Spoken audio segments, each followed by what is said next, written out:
I think there's been an okay announcement when it comes to Zebec. Now, even though nothing I say is financial advice, people might be thinking, what do you mean okay announcement? Well, here's the thing. Zebec recently announced how they're integrating their 19th chain, but it's not about that. I have a separate video where I go more in depth when it comes to that.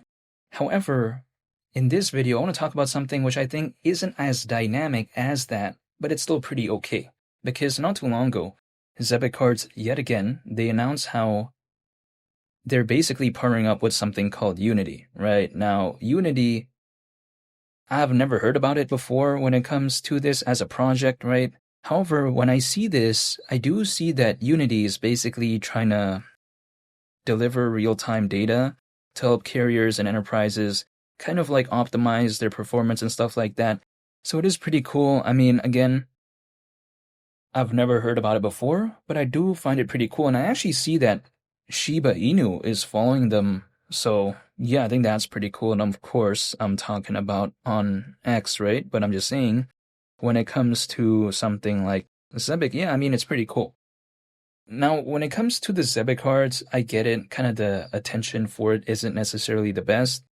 And I don't really expect it either. I mean, as of right now, altcoins are not necessarily doing the best, even though actually ZBCN has had a pretty okay recovery, right? We saw the market cap around 200 million in range, and now it's around 300 million. Is it still a far cry from where it once was? Yeah. I mean, even this year, we saw a market cap of like over 500 million, right? ZBCN is currently nowhere near that, but I'm just saying, when it comes to at least the recovery, it's not that bad. Keep in mind, projects out there that are way more well-known than Zebec, right? How are they doing in some cases? Like, I'm just going to use this as an example. Personally, I am a fan when it comes to Polkadot. But the thing is, like, we've seen the kind of performance of the charts. It hasn't really done anything, and it's actually not doing the best. Now, granted, it has a bigger market cap, way bigger than ZBCN, so the volume in theory to hypothetically kind of do something would be completely different than something like ZBCN, but still at the same time, Polkadot, it has that popularity, it has that exposure. Listings are way better than something like ZBCN, but we just haven't really seen much when it comes to Polkadot's native token called DOT. Don't get me wrong, I'm still a fan, but at the same time, ZBCN, I just find it pretty kind of surprising, right, that it's actually even able to have that recovery even though the market isn't doing the best. However, to kind of harp back on the Shiba Inu aspect, I actually just realized how actually they did something with Shiba Inu recently, where Shiba Inu stepped into real-world infrastructure when it comes to Unity. So yeah, that's pretty cool, but still, in the grand scheme of things, like I've just never heard about it before. It doesn't seem to be the most popular thing out there, but it is pretty cool nonetheless. Again, I mean, Zebec cards did that when it comes to Uni, and then we see Shiba Inu. I find it pretty interesting. I think it's okay. I don't think it's as dynamic as seeing the Zebec cards integrating their 19th chain, which is Dash. Like, I don't think it's as dynamic as that one, but still, this is pretty cool in my opinion nonetheless.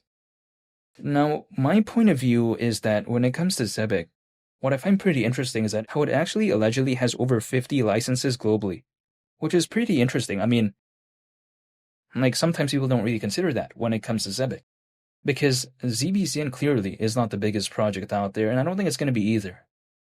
Now, even still, despite that, why don't I mind? Because not every single project is supposed to be the biggest either, right? There's only one spot to be hypothetically number one. You know what I mean? ZBCN is never going to be number one, even with the space that it's in. But I don't mind, though, because my point of view is this.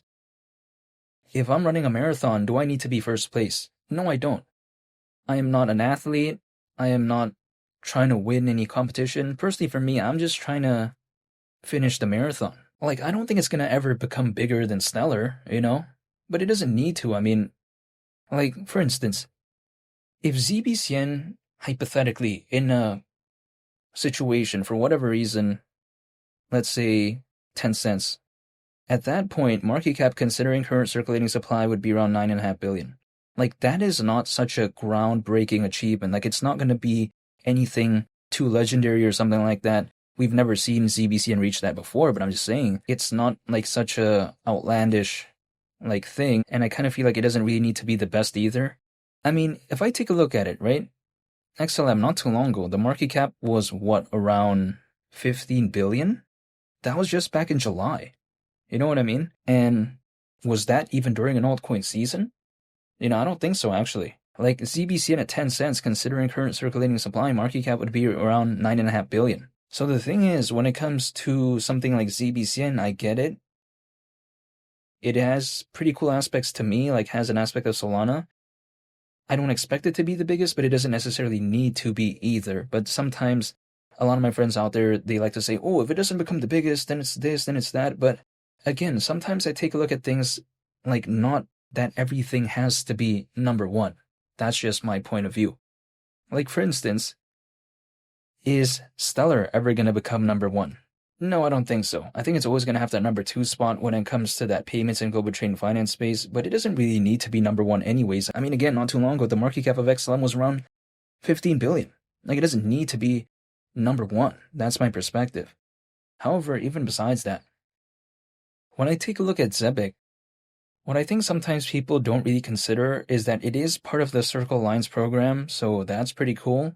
Now, granted, not too long ago, there was like an announcement where there was over 1,000 Circle Lines program members, but I'm just saying it is pretty cool how ZBCN, or should I say Zebec, is at least kind of having that vibe overall, because it's kind of pretty fascinating for me to see. Because let's just imagine this. Sometimes when a project wants to partner with an enterprise, sometimes the enterprise wants to take a look at the track record. What is the kind of project associated with? What is the project doing and all this type of stuff? They want to see sometimes the achievement. But if, let's say, this enterprise has already done a partnership or something like that with another project that is in the Circle Lines program, and then they see something like Zebec also being part of the Circle Lines program, right? That right there could give it some validity, I think, to a certain extent. Of course, a project is still going to have this enterprise do due diligence and something like that, but I'm just saying, it is just something that I find pretty interesting nonetheless, and kind of showcases the foresight, I think, right, of something like Zebec and its team, because other projects out there, they don't really care about these details. That's the way to take a look at it. But Zebec, it feels like it is caring about these small details, so I do like seeing that. Now, granted, at the same time, I mean, we're still around 30 times lower than hypothetically 10 cents. It's not like ZBCN, even despite the recovery, has really done anything that significant in the grand scheme of things, but it's not bad. I mean, other projects out there, they're nowhere near even having like anywhere close to like even a 20% or even 10% like recovery. A lot of them are just still basically kind of having this non-existent movement as of late. It feels like, to me, at least in the grand scheme of things. So just overall, I do like seeing, or should I say, let me correct myself there, I do like what I'm seeing when it comes to ZBCN, just fundamentally speaking.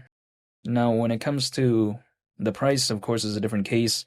I mean, the market cap even back in October, right? So we're talking about literally last month is way higher than as of right now. So yeah, it just kind of showcases how ZBCN, the pullback has been pretty significant even despite the recovery, but I'm just saying, overall, I am still waiting, I'm still staying patient, and that's pretty much all I can do. I am not telling anyone to do anything, and again, nothing I say is financial advice, but I just wanted to make a video real quick and just talk about this announcement, talk about kind of Unity and what they're doing when it comes to Zebec, and also kind of that Shiba Inu aspect as well.